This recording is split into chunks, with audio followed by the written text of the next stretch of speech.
नमस्कार दोस्तों, आज से हम शुरू करने जा रहे हैं रीट के लिए राजनीति विज्ञान। राजनीति विज्ञान के 7 से 8 टॉपिक आपके सिलेबस में हैं और उनके बारे के महत्वपूर्ण पर्सन टॉपिक अनुसार हम देखेंगे, जो कि रहेंगे आपके एनसीईआरटी और आरबीएससी का जो पैटर्न है उनके सिलेबस में है वही क्वेश्चन। दोस्तों, आज पहला टॉपिक हमारे जो रहने वाला है वो रहने वाला है संसद और संसद से रिलेटेड 75 टॉप महत्वपूर्ण पर्सन इस क्लास के अंदर आपको देखने को मिलेंगे दोस्तों, इसलिए अंत तक बने रहें। वीडियो को लाइक, शेयर और जो नए साथी जुड़ रहे हैं वो चैनल को जरूर सब्सक्राइब करें। पहला क्वेश्चन आपकी स्क्रीन पे आ रहा है दोस्तों। भारतीय संसद के दोनों सदनों की संयुक्त बैठक किस संबंध में होती है? भारतीय संसद ये आपकी संसद के 2 सदन है। पहला या निम्न सदन जिसको हम लोकसभा के नाम से जानते हैं, दूसरा उच्च सदन जिसको हम राज्यसभा के नाम से जानते हैं। उच्च सदन को हम किस नाम से जानते हैं? राज्यसभा के नाम से। अब बात क्या कर रहे हैं यहाँ पे कि भारतीय संसद के दोनों सदनों की संयुक्त बैठक किस संबंध में होती है? 4 ऑप्शन आपके सामने। किस संबंध में होती है? साधारण विधेयक के संबंध में। 3 नंबर ऑप्शन यहाँ पे सही रहेगा। क्वेश्चन नंबर 2 देखिए, कोई कानूनी विधेयक संसद के किस पटल पर रखा जा सकता है? कानूनी विधेयक है उसको संसद के किस पटल पर रख सकते हैं हम? लोकसभा में, राज्यसभा में, दोनों में से सदन के किसी एक पटल पर या इनमें से कोई नहीं। कानूनी विधेयक है मित्रों, उसको आप लोकसभा में भी रख सकते हैं, राज्यसभा में भी रख सकते हैं। तो यहां पे देखिए, दोनों में से संसद के एक पटल, यानी लोकसभा भी हो सकता है और राज्यसभा भी हो सकता है। 3 नंबर ऑप्शन आपका यहां पे सही रहेगा दोस्तों। अब यहां पर एक मुख्य इंपॉर्टेंट दोस्तों, धन विधेयक होता है ना आपका, जो धन विधेयक ये केवल कहां पर रखा जाता है? लोकसभा के अंदर। अब यहां पर हम बात कर लेते हैं अखिल भारतीय सेवाओं के सृजन से संबंधित विधेयक। अखिल भारतीय सेवाओं या सृजन से संबंधित जो विधेयक होता है अखिल भारतीय सेवाओं के सृजन से, वो राज्यसभा पटल पर रखा जाता है दोस्तों। क्वेश्चन नंबर 3 देखिए, 3 नंबर क्वेश्चन में चलते हैं। भारत की संचित निधि से धन निकालने के लिए निम्नलिखित में से किसका अनुमोदन अनिवार्य है? भारत के राष्ट्रपति, भारत की संसद, भारत के प्रधानमंत्री, संघीय वित्त मंत्री। बात किसकी कर रहे हैं? संचित निधि से धन निकालने। संचित निधि से धन निकालने के लिए भारत की संसद होती है, जो भारत की जो संसद है उसका अनुमोदन क्या है? अनिवार्य है दोस्तों। इंपॉर्टेंट क्वेश्चन है दोस्तों, ये क्वेश्चन एग्जाम की दृष्टि से जो अनुच्छेद 114 है उसके अंदर इसका वर्णन आपको देखने को मिल जाएगा। क्वेश्चन नंबर चलते 4 में, संविधान के किस अनुच्छेद के अंतर्गत धन विधेयक को परिभाषित किया गया है? यहां पर दोस्तों आपको बता दूं, धन विधेयक की परिभाषा और विधेयकों पर अनुमति, ये 3 क्वेश्चन बनते हैं यहां पर। तो बात यहां पर सबसे पहले हम कर रहे हैं कि धन विधेयक को परिभाषित किया गया है। धन विधेयक को परिभाषित किया गया अनुच्छेद 110 में। अब बात कर ले अनुच्छेद 109 में क्या है? अनुच्छेद 109 धन विधेयक के संबंध में विशेष प्रक्रिया है। यहां पे विशेष प्रक्रिया। अनुच्छेद 110 में क्या आ गया? धन विधेयक की परिभाषा। अनुच्छेद 111 में क्या है? विधेयकों की अनुमति। विधेयकों की अनुमति के बारे में, विधेयकों की अनुमति के बारे में। तो ऑप्शन 2 यहां पे क्या रहेगा आपका? सही रहेगा। क्वेश्चन नंबर 5 है, आकस्मिकता निधि को राष्ट्रपति कैसे व्यय कर सकते हैं? आकस्मिकता निधि होती है उसको राष्ट्रपति कैसे है जो क्या कर सकते हैं? व्यय कर सकते हैं। भारतीय संविधान का जो आर्टिकल या अनुच्छेद 267 है मित्रों, वो आकस्मिकता निधि के स्थापना का क्या है? उसमें प्रावधान किया गया है। और राष्ट्रपति आकस्मिकता निधि है, इसका वे कर सकते हैं, वो कर सकते हैं संसदीय स्वीकृति के बाद। संसदीय दूसरा ऑप्शन होगा, संसदीय स्वीकृति के बाद उसका उपयोग कर सकते हैं। इंपॉर्टेंट क्वेश्चन दोस्तों, क्या सही है ये? तो मित्रों यहाँ कंफ्यूज मत हो जाना, सही रहेगा संसदीय स्वीकृति से पूर्व इसका उपयोग कर सकते हैं दोस्तों। ऑप्शन 3 यहाँ पे सही रहेगा। क्वेश्चन नंबर 6 में चलते हैं।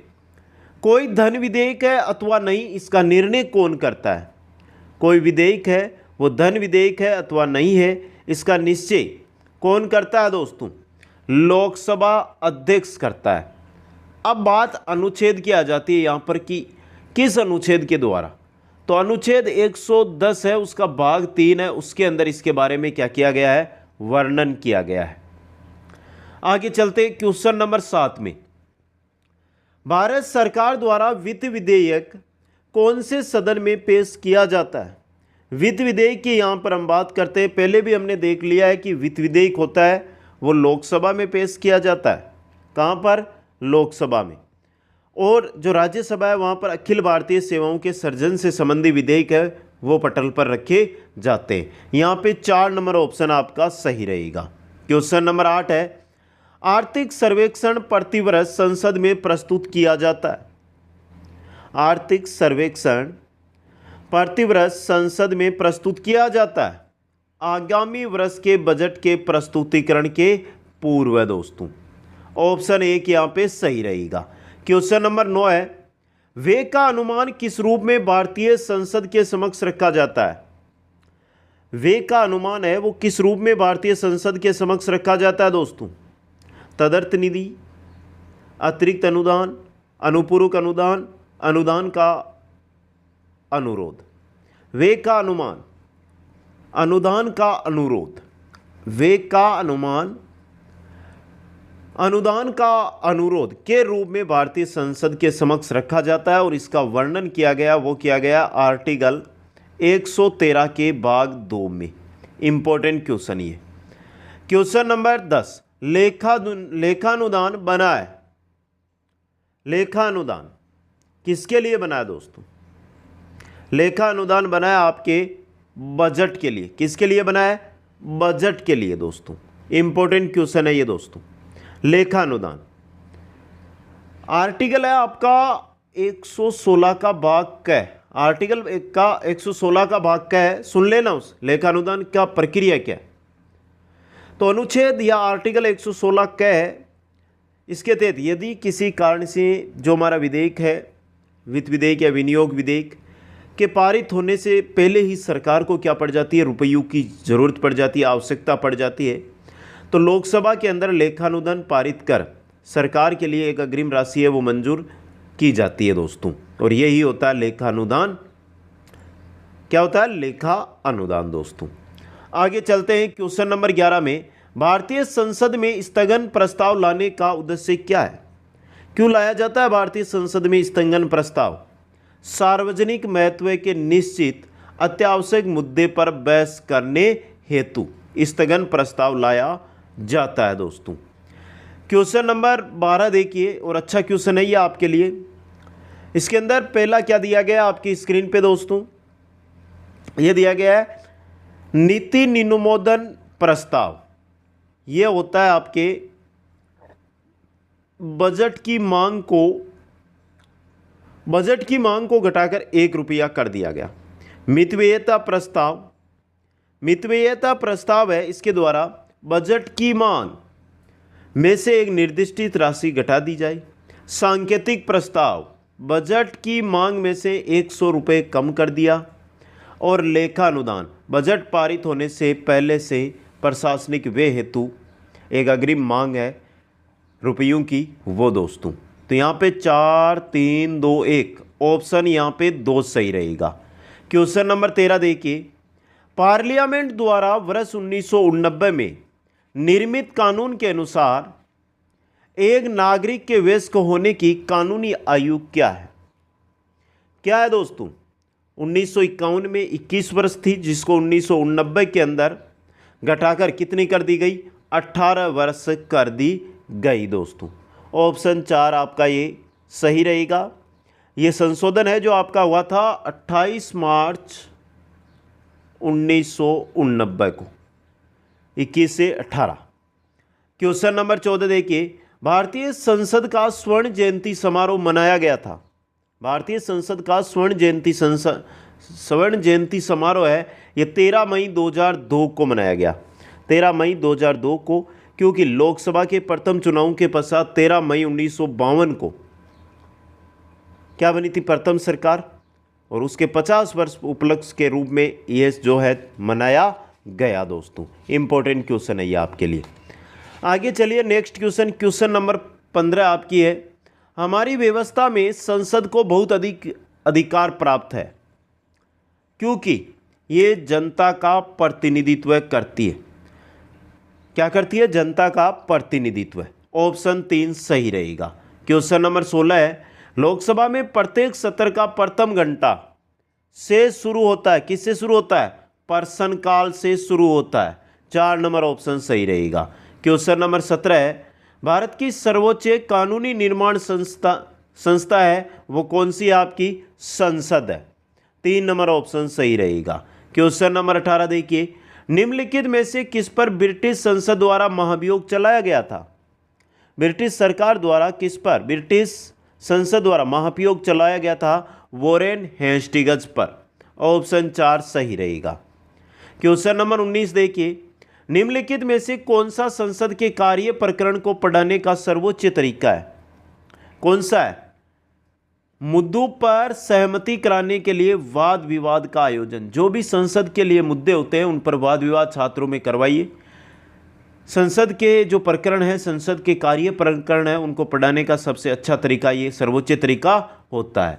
क्वेश्चन 20, हमारी संघीय व्यवस्थापिका या विधायिका का नाम क्या है, क्या है दोस्तों, संसद है। क्या है, संसद। ऑप्शन 1 यहां पे सही रहेगा। संसद का गठन होता है राष्ट्रपति, लोकसभा व राज्यसभा से मिलकर दोस्तों। क्वेश्चन नंबर 21 है, लोकसभा सदस्य के लिए आवश्यक योग्यताएं, वह भारत का नागरिक हो यानी भारतीय नागरिकता हो, न्यूनतम 25 वर्ष हो, दिवालिया घोषित ना हो, ये सभी। ऑप्शन 4 यहाँ पे सही रहेगा। आगे चलते हैं क्वेश्चन 22 में, भारतीय संसद का उच्च सदन है, उच्च सदन होता है राज्यसभा। कौन होता है, राज्यसभा। राज्यसभा के अंदर, भारत के अंदर अधिकतम सदस्यों की संख्या 250 है। अधिकतम सदस्यों की संख्या 250 है दोस्तों, जिनमें से 238 है जो विभिन्न क्षेत्रों से आते हैं और 12 सदस्य है वो क्या किए जाते हैं, मनोनीत किए जाते हैं दोस्तों। राज्यसभा कभी भी भंग नहीं होती है। राज्यसभा है, इसके अंदर हर 2 साल के बाद जो 33% सदस्य हैं वो नए बन जाते हैं और एक राज्यसभा के सदस्य का कार्यकाल 6 वर्ष का होता है दोस्तों। आगे चलते हैं क्वेश्चन 23 में, संसद के कार्य हैं। संसद का प्राथमिक कार्य कानून बनाना है, संविधान में संशोधन करने की शक्ति है, कार्यपालिका पर पूर्ण नियंत्रण है। उपरोक्त सभी। ऑप्शन 4 सही रहेगा। क्वेश्चन नंबर 24, लोकसभा का कार्यकाल होता है कितने वर्ष का, 5 वर्ष का कार्यकाल लोकसभा का होता है दोस्तों। अब यहाँ पर दोस्तों लोकसभा ये तो है नहीं कि एक बार बन गई तो वो 5 साल तक कार्य करेगी। प्रधानमंत्री के परामर्श के आधार पर राष्ट्रपति के द्वारा जो लोकसभा है इसको समय से पूर्व भी भंग किया जा सकता है। और सबसे इम्पोर्टेंट क्वेश्चन बनेगा, भारत के अंदर अब तक 9 बार लोकसभा को भंग किया जा चुका है समय से पूर्व। क्वेश्चन 25 है, भारत सरकार को कानूनी विषयों पर कौन परामर्श देता है। कानूनी विषयों पर परामर्श देता है अटॉर्नी जनरल दोस्तों। कौन देता है, अटॉर्नी जनरल। कौन से अनुच्छेद के द्वारा, आर्टिकल 76 का भाग 2 के द्वारा, 76 के भाग 2 के द्वारा। क्वेश्चन 26, भारत सरकार का कौन सा अधिकारी सदस्य न होते हुए भी भारतीय संसद की कार्यवाही में भाग लेने का अधिकार रखता है। कौन रखता है, अटॉर्नी जनरल रखता है। ऑप्शन 3 सही रहेगा। क्वेश्चन नंबर 27, भारत का सॉलिसिटर जनरल होता है। सॉलिसिटर जनरल कौन होता है, एक न्यायिक सलाहकार होता है, एक न्यायिक सलाहकार। क्वेश्चन नंबर 28, कानूनी विषयों पर राज्य सरकार को कौन परामर्श देता है। कानूनी विषयों पर राज्य सरकार को देता है एडवोकेट जनरल परामर्श, महाधिवक्ता। एडवोकेट जनरल महाधिवक्ता परामर्श देता है दोस्तों। क्वेश्चन नंबर 29 है, भारत के नियंत्रक एवं महालेखा परीक्षक की नियुक्ति की जाती है किसके द्वारा, राष्ट्रपति के द्वारा दोस्तों। अनुच्छेद की बात करें कि नियंत्रक एवं महालेखा परीक्षक की नियुक्ति कौन से अनुच्छेद से होती है, तो अनुच्छेद 148 के भाग 1 के द्वारा। क्वेश्चन नंबर 30 है, निम्नलिखित में से किसके द्वारा भारत के नियंत्रक एवं महालेखा परीक्षक के पद का सृजन किया गया था? किसके द्वारा भारत के नियंत्रक एवं महालेखा परीक्षक का सृजन किया गया? संविधान के द्वारा। 2 नंबर ऑप्शन सही रहेगा। क्वेश्चन नंबर 31 है, भारत के नियंत्रक एवं महालेखा परीक्षक के पद पर नियुक्ति का कार्यकाल कितना होता है दोस्तों? अच्छा और इम्पोर्टेंट क्वेश्चन। नियंत्रक एवं महालेखा परीक्षक के पद पर नियुक्ति का कार्यकाल 6 वर्ष का होता है। ऑप्शन 3 यहाँ पे सही रहेगा आपका। क्वेश्चन नंबर 32 है, नियंत्रक एवं महालेखा परीक्षक की टीका टिप्पणी पर उचित कार्यवाही करने की अंतिम जिम्मेदारी है किसकी है दोस्तों? भारत की संसद की। संसद की क्या होती है? अंतिम जिम्मेदारी होती है दोस्तों। आगे चलते हैं नेक्स्ट क्वेश्चन में। क्वेश्चन नंबर 33 है, लोक निधि का अभिभावक किसे कहा जाता है? लोक निधि का अभिभावक कहते हैं नियंत्रक व एवं महालेखा परीक्षक को। क्वेश्चन नंबर 34 है, भारत के सीएजी नियंत्रक एवं महालेखा परीक्षक कार्य करते हैं, क्या करते हैं? लोक वित्त संरक्षण के रूप में ये क्या करते हैं? कार्य करते हैं। क्वेश्चन नंबर 35, भारत में मतदाता सूची का निर्माण किसके निर्देशक में होता है? मतदाता सूची का जो निर्माण है वो किया जाता है केंद्रीय निर्वाचन आयोग के निर्देशन में। 4 नंबर ऑप्शन सही रहेगा। क्वेश्चन नंबर 36 है, निम्नलिखित में से कौन संसद की लोक लेखा समिति की बैठकों में उपस्थित रहता है? लोक लेखा समिति की बैठकों में उपस्थित रहता है भारत के नियंत्रक महालेखा परीक्षक। ऑप्शन 3 सही रहेगा। क्वेश्चन नंबर 37 है, राजस्थान से लोकसभा के लिए निर्वाचित सदस्यों की संख्या है। राजस्थान से अगर हम बात करें तो राजस्थान से 25 सदस्य लोकसभा में चुने जाते हैं। कितने सदस्य? 25 सदस्य। 4 नंबर ऑप्शन यहाँ पे सही रहेगा। राजस्थान के अंदर विधानसभा के अंदर सीटों की संख्या है 200। कितनी है? 200। और राज्यसभा राजस्थान से कितने चुने जाते हैं? 10 दोस्तों। क्वेश्चन नंबर 38 है, लोकसभा चुनाव में निर्वाचित होने के लिए प्रत्याशी की न्यूनतम आयु सीमा है। न्यूनतम आयु 25 वर्ष होनी जरूरी है। कितनी? 25 वर्ष होनी जरूरी है। क्वेश्चन नंबर 39, लोकसभा चुनाव का कोई प्रत्याशी अपनी जमानत खो देता है यदि उसे प्राप्त न हो सके। कोई प्रत्याशी है वो लोकसभा चुनाव के अंदर अग्री जो जमानत है वो कब खो देता है दोस्तों? कब खो देता है? जब कुल वैध मतों का 1/6 भाग उसे प्राप्त न हो। अगर 60 वोट है तो 60 में से अगर उसको 10 वोट प्राप्त नहीं हो रहे हैं तो वो अपनी जमानत खो देगा। क्वेश्चन नंबर 40, भारत की लोकसभा में सदस्यों की अधिकतम संख्या हो सकती है। कितनी हो सकती है? भारत की लोकसभा के अंदर कितनी? 550 दोस्तों, क्योंकि पहले 552 पढ़ते थे। एंग्लो इंडियन 2 निर्वाचित होते थे, उनको 104वां संविधान संशोधन के द्वारा हटा दिया गया 2019 में। वर्तमान में 550 है, जिनमें से 530 राज्यों से और 20 है जो संघ राज्यों से निर्वाचित होते हैं। क्वेश्चन नंबर 41, भारत के संविधान के अनुच्छेद 82 के अनुसार लोकसभा की सीटों का राज्यों के मध्य आवंटन कौन सी जनगणना के आधार पर है?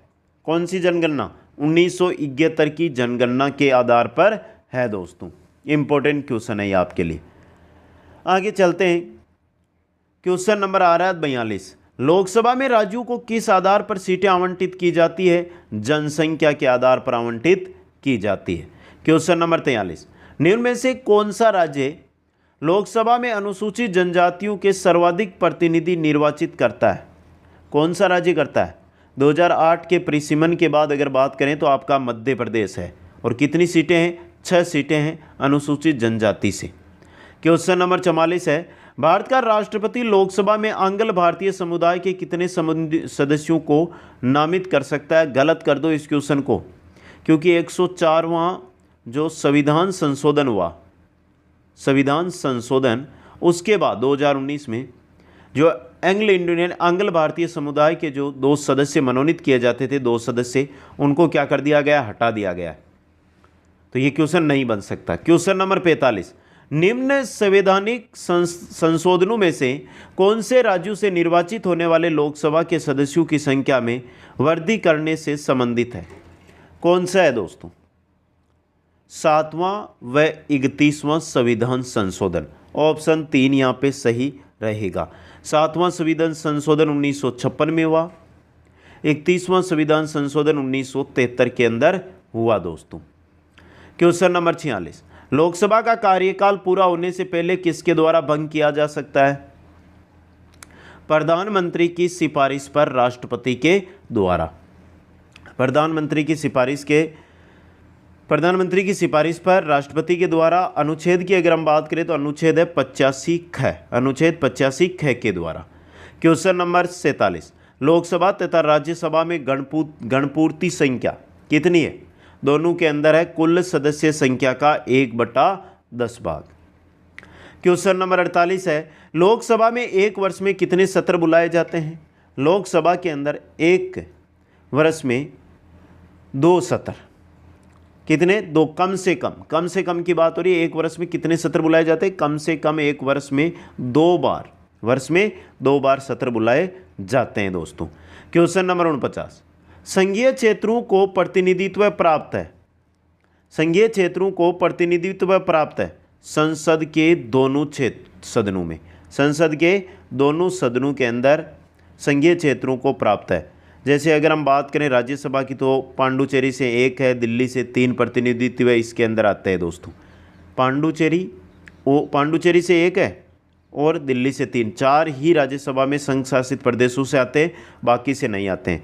जबकि लोकसभा के अंदर 20 सदस्य इन संघ शासित प्रदेशों से चुनकर आते हैं। क्वेश्चन नंबर 50 है, लोकसभा की बैठक समाप्त की जा सकती है स्थगन द्वारा, सत्रावसान द्वारा, विघटन के द्वारा, इन सभी के द्वारा। ऑप्शन 4 ये सभी आपका सही रहेगा। क्वेश्चन नंबर 51, लोकसभा का प्रथम आम चुनाव कब हुआ था? लोकसभा का प्रथम आम चुनाव 1952 के अंदर हुआ था। कब? 1952 में दोस्तों। 25 अक्टूबर 1951 से लेकर जो ये आपका चुनाव है ये 21 फरवरी 1952 तक चला था। 13 मई 1952 को प्रथम लोकसभा का पहला अधिवेशन हुआ था दोस्तों। क्वेश्चन नंबर 52, किस लोकसभा का कार्यकाल 6 वर्ष का था? कौन सी लोकसभा का कार्यकाल? 5वीं लोकसभा का कार्यकाल 6 वर्ष था दोस्तों। 5वीं का 1971 से 1977 तक। क्वेश्चन नंबर 53 है, लोकसभा का नेता कौन है? लोकसभा का नेता कौन होता है? प्रधानमंत्री लोकसभा का नेता होता है। क्वेश्चन नंबर 54 है, लोकसभा अध्यक्ष स्पीकर अपने कास्टिंग वोट का प्रयोग केवल करते हैं। कब करते हैं दोस्तों? इसके बारे में अगर हम अनुच्छेद की बात करते हैं तो अनुच्छेद है आपका 100 का। इसके तहत लोकसभा अध्यक्ष अपने कास्टिंग वोट का प्रयोग तब करते हैं जब वोट बराबर होने के नाते टाई हो, उस समय दोस्तों। क्वेश्चन नंबर 55 है, लोकसभा की प्रथम महिला अध्यक्ष कौन थी? लोकसभा की प्रथम महिला अध्यक्ष बनी थी मीरा कुमार। कौन बनी थी? मीरा कुमार दोस्तों। क्वेश्चन नंबर 56 है, लोकसभा के प्रथम अध्यक्ष बने थे जीवी मावलकर। कौन बने थे? जीवी मावलकर दोस्तों। क्वेश्चन नंबर 57, प्रथम लोकसभा अध्यक्ष जिनके विरुद्ध लोकसभा में विश्वास का प्रस्ताव लाया गया था, किनके विरुद्ध? जीवी मावलकर के विरुद्ध। ऑप्शन 2 आपका सही रहेगा यहाँ पे। क्वेश्चन नंबर 58 है, प्रथम जनजातीय लोकसभा अध्यक्ष थे। प्रथम जनजातीय लोकसभा अध्यक्ष थे वो थे पीएस संगमा। कौन थे? पीएस संगमा थे दोस्तों। इंपॉर्टेंट क्वेश्चन दोस्तों। आगे चलते हैं नेक्स्ट क्वेश्चन में। क्वेश्चन 59 है, लोकसभा सचिवालय प्रत्यक्ष रूप से किसकी देखरेख में कार्य करता है? सचिवालय किसके रूप में? लोकसभा अध्यक्ष की देखरेख में। ऑप्शन 4 सही रहेगा। क्वेश्चन नंबर 60 है, राज्यसभा के सदस्य चुने जाते हैं। राज्यसभा के सदस्य किनके द्वारा? राज्य की विधानसभाओं के द्वारा। राज्य की विधानसभाओं के द्वारा राज्यसभा के सदस्य चुने जाते हैं। क्वेश्चन नंबर 61, राज्यसभा को स्थायी सदन कहते हैं क्योंकि कुछ सदस्य प्रति 2 वर्ष में अवकाश ग्रहण करते हैं। क्वेश्चन नंबर 62 है, राज्यसभा को भंग करने का अधिकार किसे प्राप्त है? कौन कर सकता है? कोई नहीं।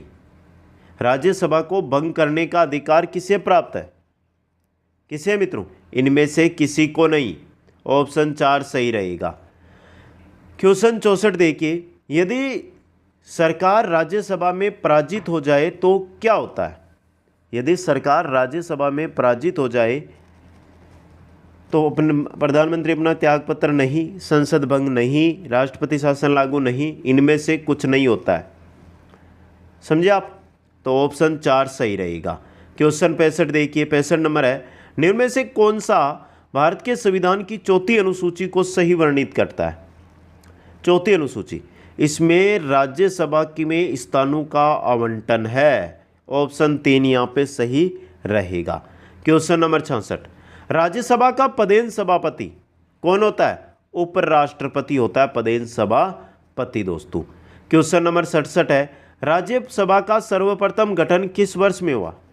राज्यसभा का गठन हुआ था 1952 के अंदर। कब हुआ था? 1952 के अंदर। क्वेश्चन नंबर 68 है, संसद अथवा विधानसभा के किसी सदस्य की सदस्यता तब समाप्त समझी जाती है जब वह बिना सदन को सूचित किए अनुपस्थित रहता है। कितने दिन? 60 दिन तक। ऑप्शन 1 सही रहेगा। क्वेश्चन नंबर 69, निम्नलिखित में से किनको लोकसभा और राज्यसभा दोनों के निर्वाचनों में मतदान का अधिकार है? किनको है दोस्तों? राज्य विधानमंडल के निम्न सदन में निर्वाचित सदस्यों को लोकसभा और राज्यसभा दोनों के निर्वाचनों में मतदान का अधिकार प्राप्त है। क्वेश्चन नंबर 70, संसद राज्य सूची के विषय में कानून बना सकती है यदि राज्यसभा ऐसा संकल्प पारित करती है तो। क्वेश्चन 71 है, भारतीय संविधान के किस अनुच्छेद के अंतर्गत अंतर्राष्ट्रीय समझौतों को प्रभावी बनाने हेतु संसद राज्य सूची के विषय पर कानून बना सकती है? किस अनुच्छेद के द्वारा? अच्छा क्वेश्चन आया ये, किस अनुच्छेद के तहत बना सकती है दोस्तों? अनुच्छेद 253 के तहत। ऑप्शन 4 यहाँ पे सही रहेगा। क्वेश्चन नंबर 72 देखिए, संविधान की विशेष सूचियों में दिए गए विषयों के अतिरिक्त विषयों पर कौन कानून बना सकता है? संविधान की विशेष सूचियों के अतिरिक्त कौन बना सकता है? संसद बना सकती है। ऑप्शन 2 सही रहेगा। क्वेश्चन 73, संसद में शून्यकाल का अर्थ क्या होता है? ये शून्यकाल क्या है? ये होता है प्रश्न उत्तर सत्र दोस्तों। 3 नंबर ऑप्शन आपका सही रहेगा। क्वेश्चन नंबर 74, अगर कोई धन विधेयक लोकसभा द्वारा स्वीकृत हो जाए तो राज्यसभा इसे अधिक से अधिक रोक सकती है। कितने दिन तक? राज्यसभा धन विधेयक की बात है ना, धन विधेयक को मात्र 14 दिन रोक सकती है, 14 दिन तक। ऑप्शन 4 यहाँ पे सही रहेगा। क्वेश्चन नंबर 75 है, भारतीय संसद के दोनों सदनों की संयुक्त बैठक की अध्यक्षता करते हैं। दोनों सदनों की जो संयुक्त बैठक होती है उसकी अध्यक्षता लोकसभा के अध्यक्ष द्वारा की जाती है।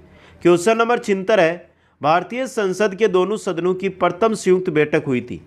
भारतीय संसद के दोनों सदनों की प्रथम संयुक्त बैठक हुई थी, वो हुई थी दहेज उन्मूलन विधेयक के संबंध में।